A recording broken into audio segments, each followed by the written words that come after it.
Shalom, shalom, chers internautes, chers frères et sœurs en Christ et Jésus. Grande est ma joie, une fois encore, d'être en votre compagnie et de partager avec vous la parole de Dieu. La Bible dit que la foi vient de ce qu'on entend et ce qu'on entend vient de la parole de Dieu.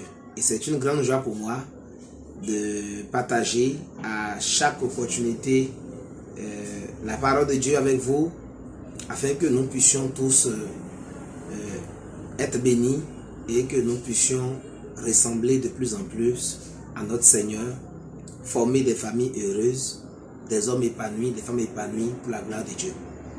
La semaine dernière, nous avons parlé du portrait biblique de la femme toujours appréciée ou désirée par son mari. Et nous sommes contents que vous avez été nombreux à apprécier la vidéo, à tirer de bonnes leçons à travers cela. Que la paix de Dieu et la grâce de Dieu soient avec vous et que vous puissiez l'appliquer pour l'édification de votre foyer. Notamment ceux qui concernent nos sœurs qui l'ont écouté et pour nos jeunes sœurs qui vont entrer dans le mariage, qui ont appris beaucoup de choses à travers cela. Nous bénissons le Seigneur qui nous a inspirés. Ce soir, nous voulons parler de l'homme.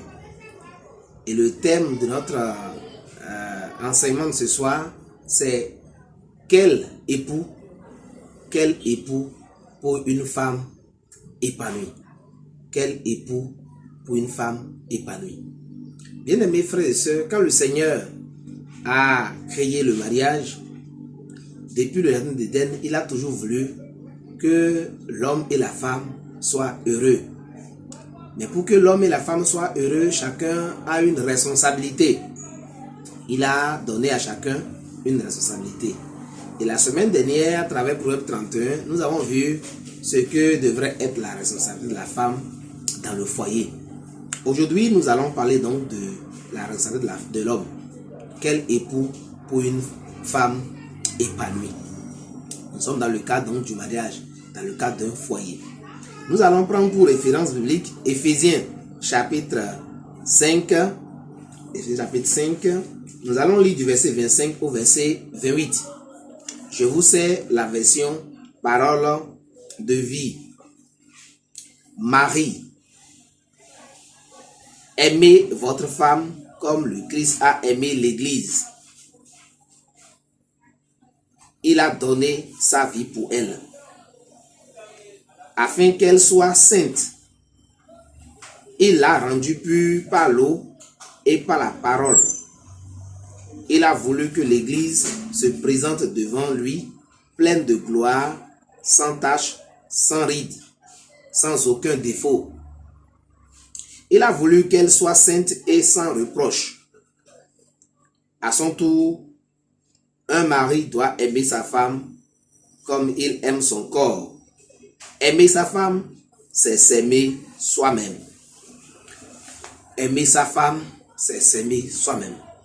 Ce message d'aujourd'hui s'adresse particulièrement aux hommes. S'adresse à moi, en tant qu'homme. S'adresse à mes frères et sœurs, nos aînés, qui sont hommes mariés, et à tout candidat qui veut se marier. Alors, quel époux pour une femme épanouie? Vous savez avec moi que lorsque une femme est épanouie dans son foyer, il n'y a rien, il n'y a pas cette situation-là qui voudra la faire partie du foyer, qui pourra la déboussoler et la pousser à quitter son homme. On dit que l'oiseau ne fait son nid que là où il est heureux, où il est à l'aise. Donc si nous voulons en tant qu'hommes que nos épouses soient à l'aise, qu'elles nous aiment davantage et qu'elles demeurent dans le foyer ad vitam aeternam jusqu'au soir de nos vies, jusqu'à ce que Christ revienne, il nous faut payer un prix. Et à travers ce passage que je viens de lire, j'ai noté quelques responsabilités que l'homme doit pouvoir assumer pour que son foyer soit heureux. La responsabilité de l'homme envers sa femme est de l'aimer. comme Christ a aimé l'Église. Aimer comme Christ a aimé l'Église. L'homme doit donner sa vie pour sa femme, comme le passage l'a montré. Christ nous a aimés et a donné sa vie pour nous. Il a aimé l'Église, l'ensemble des rachetés, l'ensemble de tous ceux qui ont crié à Christ sont l'Église. Et pour pouvoir gagner cette Église-là, Christ a donné sa vie. Et en donnant sa vie pour l'Église, Jésus a voulu que son Église se présente devant lui, pleine de gloire, sans tache, sans ride, sans aucun défaut. L'homme aussi a la même responsabilité vis-à-vis de son épouse. Il doit faire tout son effort pour que sa femme soit glorieuse, soit sans tache, soit sans ride, sans aucun défaut. Quel homme pour une femme épanouie. Bien-aimés frères et sœurs en Christ, chers internautes, si vous voulez que votre femme soit épanouie dans votre foyer, il y a un prix à payer. La femme, pour qu'elle soit glorieuse, qu'elle soit sans tache, qu'elle soit sans ride, sans aucun défaut, demande à ce que l'homme se donne totalement pour sa femme, qu'il se sacrifie pour sa femme. Et la première chose, pour que cet objectif soit atteint, c'est que, premièrement, l'homme doit prendre en charge l'alimentation quotidienne de son épouse.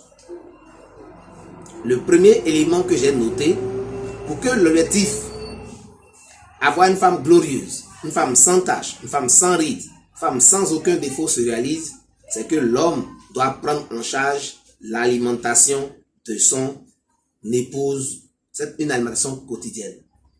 En tant que scientifique, nous savons que c'est ce que nous mangeons qui nous procure de la bonne santé. Quelqu'un a dit, Hippocrate a dit, que votre aliment soit votre médicament. Alors, l'homme doit faire tout son possible pour que sa femme et ses enfants mangent à leur faim tous les jours. Bien aimé, il n'est pas rare de voir dans des foyers, même chrétiens, des hommes fuir leurs responsabilités, laisser la femme et les enfants livrés à leur sort, manquant du minimum pour vivre, manquant du minimum pour manger. Si vous voulez que votre femme soit à l'aise, la première des choses élémentaires pour tout homme, est-ce que ma femme et mes enfants mangent ne serait-ce qu'au moins 2 fois par jour? Si c'est tellement difficile qu'ils aient au moins une nourriture journalière, il y a des hommes qui ne donnent même pas de popote et la femme doit se battre et les nourrir. Nourrir les enfants et les nourrir eux-mêmes. Si nous faisons comme ça, notre femme ne peut pas être glorieuse. Deuxième élément, l'homme doit veiller à ce que sa femme soit toujours bien vêtue. Bien vêtue. Il ne s'agira pas de voler ou de vivre au-dessus de ses moyens pour satisfaire sa femme. Il s'agira plutôt de donner le meilleur de soi pour rendre sa femme toujours belle et radieuse. La Bible dit que Christ, d'accord pour avoir son église, que les chrétiens constituent aujourd'hui, que les croyants en Christ constituent aujourd'hui, s'est livré lui-même. Et en se livrant ainsi, il a voulu avoir une église glorieuse, radieuse, une église sans défaut. Quand on dit qu'une église est glorieuse, elle est éclatante, elle brille. Une femme donc qui est glorieuse, c'est une femme qui brille, une femme qui est éclatante, une femme qui est toujours jolie à voir. Mais avoir une femme jolie à voir, une femme éclatante, avoir une reine chez soi, il faut un prix à payer.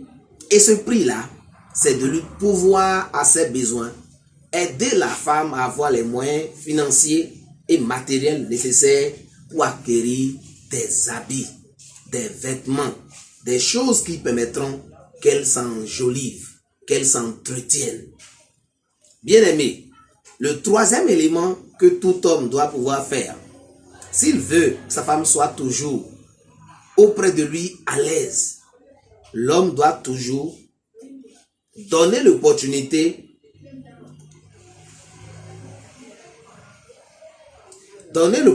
à son épouse de prendre soin de sa santé et de son corps. Il n'y a pas de gloire quand le corps est malade. Il n'y a pas de beauté, de luminosité, hein, quand la femme est souffrant de son corps. Alors, chaque homme doit pouvoir veiller à ce que sa femme soit en bonne santé, en l'amenant à l'hôpital quand elle est malade pour la soigner. Aujourd'hui, il y a plein d'hommes. Quand la femme, même des chrétiens, quand la femme est malade, ça ne leur dit rien. J'ai écouté une dame qui m'a parlé. Elle a dit, quand je suis souvent malade, ou bien quand les enfants sont malades à la maison, mon mari me dit, je n'ai que 5000 francs. Je n'ai que telle somme. Donc que le médecin s'arrange pour ne pas prescrire des choses qui dépassent cela. Comme si c'était elle qui était à l'origine de la maladie. Bien aimé, c'est mauvais quand nous ne veillons pas sur la santé de nos épouses. L'homme doit toujours acheter ou aider sa femme à acheter des produits cosmétiques pour le soin corporel et pour les soins capillaires. Bien aimé, aujourd'hui, être belle, être radieuse, être vraiment au top, comme nous voyons des jeunes filles dehors. Quel homme, quand il sort, il voit une femme jolie dehors, n'a pas envie que sa femme soit comme ça? Il y a même des fois, nous sommes tentés de faire la cour à ces filles-là, parce qu'on les trouve jolies, bien coiffées, bien habillées. Mais derrière une fille qui est bien habillée, se trouve quelqu'un qui est un bailleur de fonds, se trouve quelqu'un qui apporte les sous.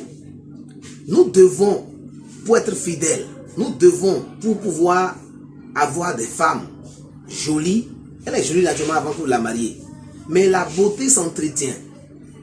La Bible nous dit que la femme, elle est sans tache, sans ride. Pour être sans tache et sans ride là, pour être une femme sans tache et sans ride, en tant que pharmacien, je sais qu'on a besoin de produits cosmétiques. On a besoin de lait corporel. On a besoin de lotion. On a besoin de sérum. De plein de produits qu'on pourrait utiliser. Non pour se dépigmenter, mais pour entretenir le corps. Alors que faisons-nous en tant qu'hommes pour que notre femme puisse paraître sans rides, sans taches? Il faut accompagner la femme dans l'achat de ces produits-là, selon nos programmes bien sûr, de chaque famille, pour que la femme puisse paraître sans taches et sans rides. Pour les produits capillaires, la chevelure, la femme doit se coiffer. Vous voyez une femme rasée comme je suis rasé là, n'aura pas la même beauté qu'une femme qui a ses cheveux poussés un peu et qui a fait peut-être un tissage, ou qui a fait des mèches, ou qui a fait, je ne sais pas, une coiffure. La femme a besoin de se coiffer. Combien d'hommes aujourd'hui, même quand ils ont les moyens, donnent de quoi à la femme à se coiffer? On refuse d'aider la dame.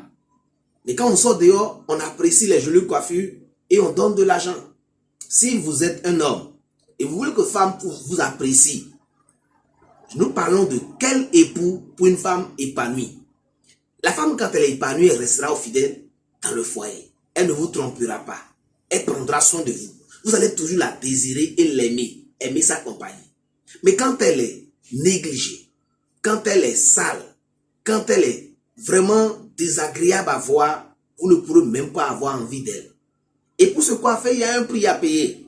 Nous ne devons pas regarder les difficultés financières. Je ne nous dis pas qu'il faut voler, mais je nous dis, pour que la femme soit jolie, comme quand elle était chez ses parents, ou quand elle travaillait, quand elle était seule, il faut investir de l'argent. Et quand nous faisons cela, ça crée un baume dans le cœur de la femme. Elle est joyeuse et vous avez le retour de la manivelle. Bien aimé, le quatrième élément, c'est que chaque homme doit veiller à la croissance spirituelle de sa femme. La Bible dit que Jésus-Christ, en donnant sa vie pour l'église, d'accord, la veut une église sans défaut. Une église sans défaut. Le mot défaut signifie imperfection physique, matérielle ou morale, selon le dictionnaire Larousse. Alors, les éléments que j'ai abordés, les 3 éléments déjà abordés, s'occupent déjà d'éviter les imperfections physiques et matérielles. Mais quand il s'agit, en ce qui concerne les imperfections morales, vous êtes un individu dont la femme est bien habillée, bien à l'aise, mange assez à temps, mange, ses besoins sont pourvus. Mais si spirituellement la dame n'est pas assise, vous aurez toujours des problèmes. Mais que faire pour que la femme soit spirituellement assise? Bien aimé, Christ, quand il était avec ses disciples, quand il formait les premiers éléments qui allaient constituer l'église, c'est-à-dire les apôtres, il les enseignait, il les instruisait sur les voies de Dieu, il les apprenait à prier. C'est lui qui leur a appris dans Matthieu 6, la prière dite du Notre Père. Il dit, quand vous voulez prier, dites Notre Père qui est aux cieux. Il leur a appris à prier. Il les conduisait à jeûner. Il les conduisait à chasser les démons. Il leur montrait donc qu'il y avait des hostilités spirituelles. Il les conduisait à prêcher l'évangile. Bref, Jésus, pendant 3 ans et demi, quand il était sur la terre, pour les premiers éléments, l'échantillon de l'église qu'il avait entre ses mains, il les a enseigné les voies de Dieu. Bien aimé, ce n'est pas les pasteurs seuls qui ont la responsabilité de former l'église, de former ta femme ou tes enfants. Le premier responsable de ta femme, c'est toi. C'est moi. La Bible dit que l'homme quittera son père et sa mère, s'attachera à sa femme. Ils deviendront une seule chair. Et en tant qu'une seule chair, d'accord, ils ne sont plus sous l'autorité du parent. La femme n'est plus sous l'autorité de ses parents. Et étant donné que la femme est sous l'autorité de l'homme, et que la Bible nous apprend dans Ephésiens 5 que l'homme est le chef de la femme, après que lui-même soit sous le Christ, l'homme a le devoir de prendre en charge spirituellement sa femme. En faisant quoi? L'homme doit veiller à aider sa femme à être une femme qui aime Dieu. À travers la prière, faites sa femme une femme qui aime la prière en étant soi-même un modèle de prière. Quand vous vivez ensemble, les matins, les soirs, l'homme et la femme doivent prier. Vous devez donner l'envie à la femme de prier. L'homme doit enseigner à sa femme une vie de prière. C'est vrai qu'il arrive que parfois les femmes sont plus spirituelles que les hommes. Mais je ne parle pas de ce cas-là. C'est des cas qui arrivent, mais ça ne doit pas être le cas. Puisque l'homme est supposé celui qui va rendre compte à Dieu de la vie de son foyer, de la vie de sa femme et de ses enfants devant Dieu. Et en tant que tel, l'homme doit lui-même être spirituel.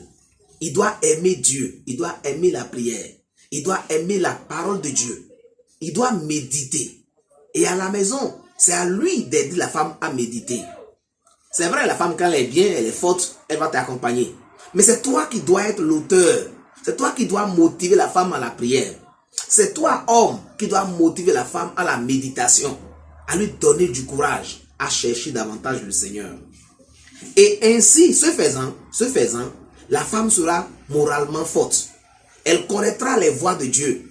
Elle connaîtra les choses que Dieu aime. Et sera sans défaut spirituel. Parce que avoir une femme qui n'a pas de défaut physique, mais qui a des défauts spirituels, le foyer ne sera pas stable. Que Dieu te bénisse. Si à partir d'aujourd'hui tu peux te relever, homme, jeune homme, papa, ancien, te lever pour te réveiller toi-même spirituellement et bâtir en ta femme une femme de qualité. Une femme qui aime le Seigneur et qui le cherche et dont la moralité est sans défaut. Cinquième élément, pour finir, l'homme doit garantir la sécurité physique et émotionnelle de sa femme. Garantir la sécurité physique et émotionnelle de sa femme. Il s'agira de quoi? De veiller à sécuriser l'habitation et le cadre de vie. Vous ne pouvez pas aller louer ou construire dans un cadre où votre femme n'est pas en sécurité. Si la femme est agressée à la maison ou agressée dans un quartier, agressée là où vous vivez, cela répond de la responsabilité de l'homme. En tout cas, ce n'est pas forcément fait consciemment, mais autant que vous pouvez, autant que nous pouvons, humainement, mettre notre femme et nos enfants à l'abri dans un lieu humainement sécurisé, faisons-le. Ne faisons pas comme des païens qui peuvent laisser les femmes dans des taudis, dans l'insécurité totale et aller vivre quelque part pendant que les autres sont à l'aise. Ne faisons pas cela. Garantissons un abri stable, un lieu sûr, une bonne maison, autant que nos moyens peuvent permettre que nos enfants et notre épouse vivent à l'aise, vivent au moins sur un bon toit, que la pluie ne les frappe pas quand ils dorment dans une maison, parce que nous avons manqué de faire notre part. Si les difficultés font que c'est comme ça, continuons à persévérer, le Seigneur pourvoira. Mais si c'est que c'est de notre responsabilité, c'est de notre manque de volonté que cela arrive, cela n'est pas une bonne chose. Que Dieu nous aide à cela. L'homme ne doit jamais porter la main à sa femme. Pour que la femme soit en sécurité, il ne faut pas la tabasser. Une femme tabassée, une femme battue à la maison, pour une raison ou pour une autre, n'est pas en sécurité. Que vous soyez chrétien ou pas, quand vous battez votre femme, vous la mettez en insécurité. Elle peut tomber un jour entre vos mains et mourir. Nous devons éviter, si nous voulons que notre femme veuille être épanouie, nous ne devons jamais lui porter la main. Si vous avez déjà porté la main une fois à votre femme, vous devez vous repentir. Cessez de le faire. Battre la femme, c'est comme on se bat soi-même. Puisqu'on a dit, l'homme doit aimer sa femme comme lui-même. Et quand on s'aime là, on ne se fait pas du mal. Si j'aime ma femme, si je veux qu'elle soit épanouie, je ne dois pas lui faire du mal. Et je bénis Dieu pour ma vie, pour mon épouse. Nous vivons déjà bientôt depuis 6 ans ensemble, mais on n'a jamais eu de querelle, de bagarre. Elle peut témoigner, certains la connaissent. Nous n'avons jamais eu de bagarre, d'injures à la maison, jusqu'à parler de porter la main. L'homme doit défendre sa femme, parlant de sécurité. L'homme doit défendre sa femme face aux critiques des autres personnes, telles que la famille. Il n'est pas rare que les parents de l'homme essaient toujours de critiquer la femme, de lui trouver des faiblesses, de lui trouver des défauts, que ces défauts soient vrais ou pas. En tant qu'homme, si vous voulez que votre femme soit épanouie, selon la parole de Dieu, vous devez la protéger. Quand les gens commencent à parler mal d'elle, la critiquer, l'insulter, vous devez dire non, on ne peut pas dire ça à ma femme. Si vous insultez ma femme, c'est moi que vous insultez. Elle et moi, nous sommes une seule chair. Pardonnez-lui, je vais m'en occuper, je vais l'aider à changer. Mais vous ne pouvez pas aller à telle limite. On doit pouvoir faire respecter notre femme dans notre famille, parmi nos amis, quand des amis critiquent votre femme, quand des collègues critiquent votre femme, quand des voisins critiquent votre femme et parlent mal d'elle. Qu'est-ce que nous faisons? Il y a aujourd'hui des chrétiens même qui critiquent, qui font du mal à leur femme à travers les critiques négatives. Ce n'est pas nous d'aller montrer les faiblesses de notre femme dehors. Nous ne devons pas le faire. Car un bon chrétien qui veut sa femme soit épanouie doit éviter ces choses-là. Nous devons rassurer notre épouse de notre fidélité. Vous savez, la sécurité, quand on parle de sécurité physique et émotionnelle, par exemple, de sentiments, la femme qui doute de la fidélité de son mari ne peut pas être épanouie. Si jusqu'à aujourd'hui, vous avez été fidèle à votre femme, bravo, il faut continuer. Cherchez à toujours la rendre jolie, comme on a dit, la mettre à l'aise, qu'elle soit jolie pour vous, qu'elle soit sans souillure, sans rides, sans taches.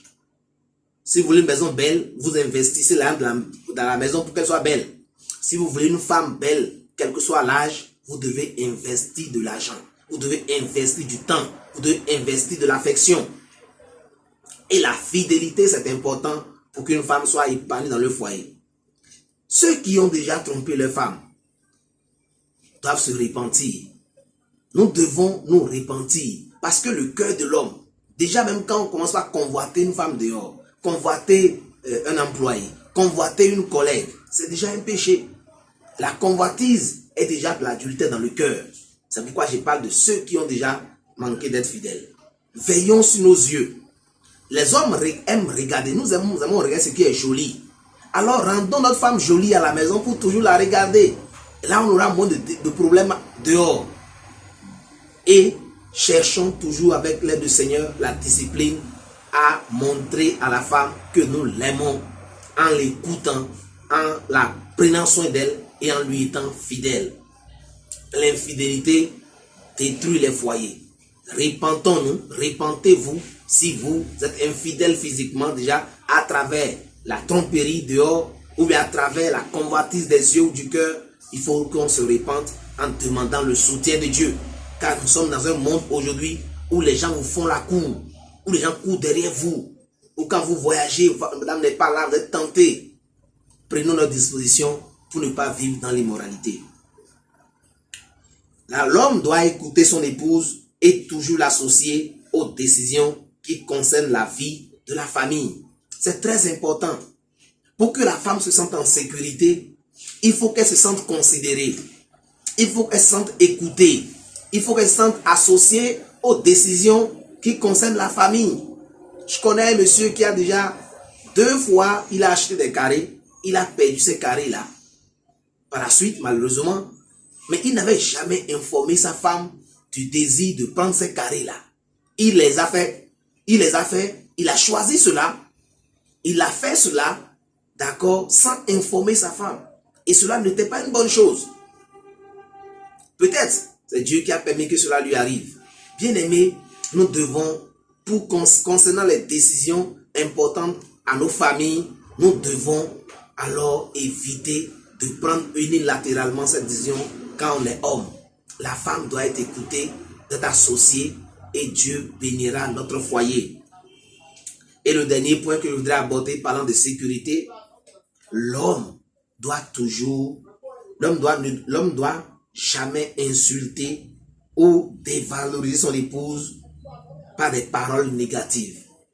Éphésiens chapitre 4, le verset 29 nous dit que qu'aucune parole négative ne sorte de votre bouche. Aucune parole négative ne sorte de votre bouche. Mais s'il y a lieu, que ce soit des paroles qui encouragent, des paroles qui édifient et qui font du bien à celui qui entend. La personne la plus proche de nous, c'est notre épouse. Combien d'heures nous passons à l'église? Combien d'heures nous passons au boulot? Mais quand nous revenons en famille, nous devons veiller à ce que nos propos avec notre épouse, qu'elle soit bonne ou pas, qu'elle soit patiente ou pas, qu'elle soit sale ou pas, qu'elle soit jolie ou pas, chaque fois que j'ouvre la bouche pour parler à mon épouse, je dois me rassurer que la parole que je veux dire là va lui faire du bien. Les critiques que je fais là, je dois savoir faire avec sagesse et intelligence afin de ne pas choquer son cœur. La femme qui doit être épanouie a besoin de se sentir en sécurité.